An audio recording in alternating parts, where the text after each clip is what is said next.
In this episode of Cyber in Practice, we'll explore the incident response process and demonstrate how security teams investigate, contain, recover from, and document security incidents using a structured response methodology. You'll see how responders move from initial detection to recovery and lessons learned while following a repeatable incident response lifecycle using real world security operations. What is incident response? Incident response is a structured lifecycle used to prepare for, detect, analyze, contain, eradicate, recover from, and learn from cybersecurity incidents. Rather than reacting in a hoc manner, organizations follow established procedures that help them make informed decisions, preserve evidence, minimize impact, and restore operational efficiency. This structured approach helps security teams remain organized even during high pressure situations. Why incident response matters. Every security incident has a potential to affect business operations, data security, and organizational reputation. Without a structured response process, incidents can escalate quickly, leading to a greater operational disruption, prolonged exposure, and increased recovery costs. Incident response provides a framework for reducing risk, limiting damage, and ensuring that organizations can recover in controlled and documented manners. Before we begin the demonstration, let's review several concepts that we'll encounter throughout the incident response lifecycle. Preparation focuses on ensuring that tools, procedures, and monitoring controls are in place before incidents occur. Detection identifies indicators that something may be wrong. Analyze helps determine scope, impact, and root cause. Containment limits further damage. Eradication removes the issues. Recovery restores normal operations. And documentation captures the entire process for future reference. Together, these phases form the foundation of an effective incident response program. For today's demonstration, we'll follow a complete incident response workflow from beginning to end. We'll review the environment, investigate a security alert, analyze evidence, contain the issue, remove the unauthorized modification, restore normal operations, document our finding, and review lesson learned. The goal is to demonstrate not only the technical action involved, but also decision-making process that supports effective incident handling. Everything we discussed so far provides the foundation for what you're about to see. This demonstration takes place within a controlled environment using Windows 11. File integrity monitoring controls, security documentation, and incident response procedures. We'll follow the same structured lifecycle used by many security teams when responding to real-world security events. Let's move on to the demonstration. In this scenario, our file integrity monitor process has detected an unauthorized modification to a monitor file. We'll walk through each phase of the incident response lifecycle to investigate the event, contain the issue, recover operations, and document our findings. Before an incident can be handled effectively, organizations need to be prepared. Here we're reviewing our demonstration environment, where monitoring controls, approved baselines, and response procedures have already been established. This preparation phase happens before any alert is generated and helps ensure security teams. Now let's move into the detection phase and execute our monitoring script.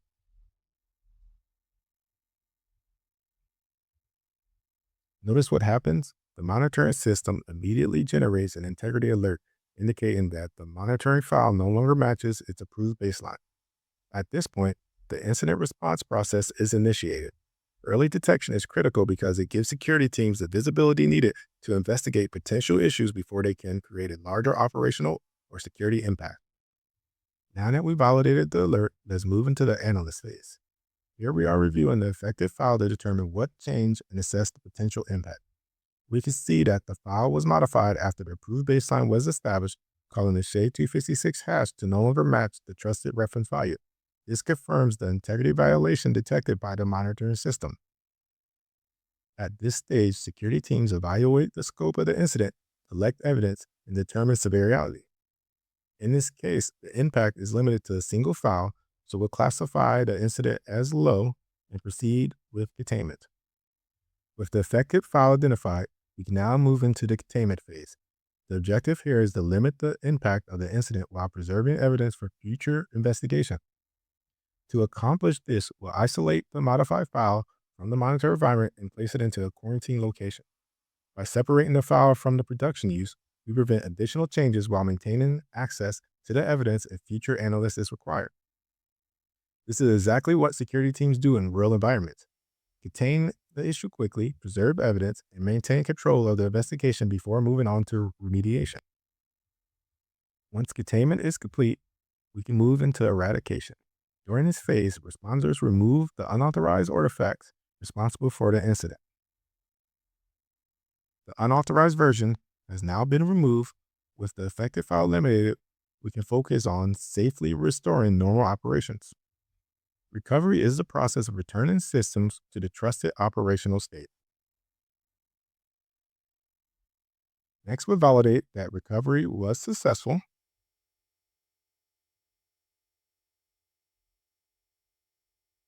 Notice the results. No integrity alerts are generated, and the monitoring system confirms that all monitoring files match the approved baseline. This verification step is extremely important. Recovery is not considered complete until monitoring and validation activities confirm that systems are operating normally and that original issues have been resolved. Now let's review the incident response report generated from this investigation.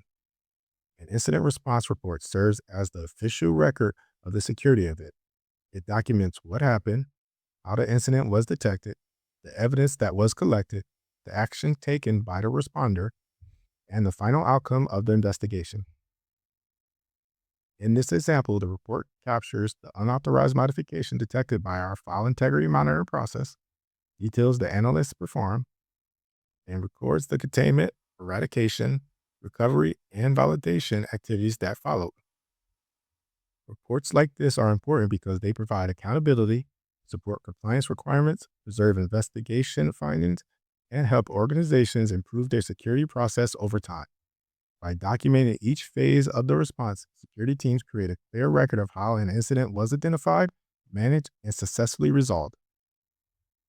Every incident provides an opportunity to improve security operations.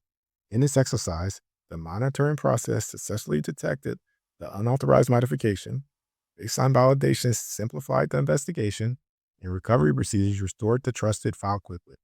We also identified opportunities to strengthen future monitoring and improve response readiness through additional alerting and expanded coverage. This lesson learned phase is where organizations transform individual incidents into long-term improvements.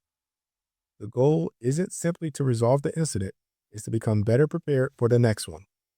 Now let's connect what we observed to the broader incident response lifecycle.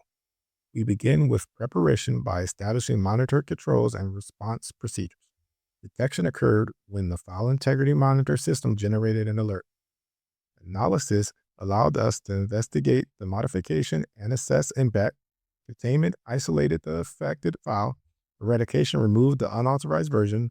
Recovery restored the trusted operations. And lesson learned captured improvement for the future. Together, these phases create a structured and repeatable process for managing security incidents effectively. As we conclude, there are several key lessons to be remembered. Preparation enables faster and more effective response efforts. Detection helps identify incidents before they escalate. Analysis guides decision making and helps determine scope and impact. Containment limits organizational risk, while eradication removes the underlying issue. Recovery restores systems to a trusted operational state, and lessons learned strengthen future security postures. Equally important is documentation. Maintaining an accurate record improves accountability, supports investigations, satisfies compliance requirements, and drives continuous improvements across security operations. This demonstration showed how structured incident response processes transform an alert into a documented investigation, a successful recovery effort, and an actionable improvement for the future. Thank you for watching Cyber in Practice. If you enjoyed this demonstration, stay tuned for future Cyber in Practice episodes.